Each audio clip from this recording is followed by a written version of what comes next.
ಯಾರು ಹೆಚ್ಚು ಕಮ್ಮಿ 16 ರಿಂದ 20 ವರ್ಷ ಧರ್ಮಸ್ಥಳದಲ್ಲಿ ಒಂದು ಸ್ವಚ್ಛತಾ ಕಾರ್ಮಿಕರ ಕೆಲಸ ಮಾಡಿದಾರೋ ಅವರನ್ನ 16 ವರ್ಷ ಕಾಲ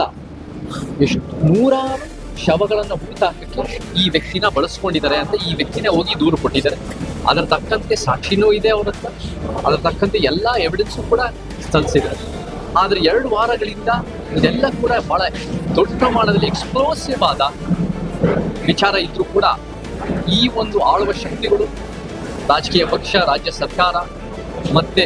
ಪೊಲೀಸ್ ವ್ಯವಸ್ಥೆ ಆಗಿರ್ಬೋದು, ದೊಡ್ಡ ದೊಡ್ಡ ಮೀಡಿಯಾ ಚಾನೆಲ್ಗಳಾಗಿರ್ಬೋದು, ವಿರೋಧ ಪಕ್ಷಗಳಾಗಿರ್ಬೋದು, ಯಾರು ಕೂಡ ಧ್ವನಿ ಎತ್ತಾ ಇಲ್ಲ, ಒಂದು ತನಿಖೆ ಆಗಕ್ಕೂ ಮುಂದುವರಿಸ್ತಾ ಇರಲಿಲ್ಲ, ಗುಪ್ಚುಪ್ಪಾಗಿತ್ತು. ಯಾವಾಗ ಜನಸಾಮಾನ್ಯರಿಂದ ನಿಮ್ಮಂತ ಕಾಳಜಿ ಇರೋ ಡಿಜಿಟಲ್ ಮಾಧ್ಯಮಗಳಿಂದ ಹೋರಾಟಗಾರರು, ಪ್ರಗತಿಪರರು ಯಾರು ಒಂದು ರೀತಿ ನ್ಯಾಯಕ್ಕೋಸ್ಕರ ಸಂವಿಧಾನ ಎತ್ತಿಡಿಬೇಕು ಅಂತ ವಿಚಾರವಂತರು ನಿಂತುಕೊಂಡು ನಮಗೆ SIT ಬೇಕೇ ಬೇಕು ಅಂತ ಬಹಳ ದೊಡ್ಡ ಪ್ರಮಾಣದಲ್ಲಿ ಈ ಒಂದು ಜನಶಕ್ತಿ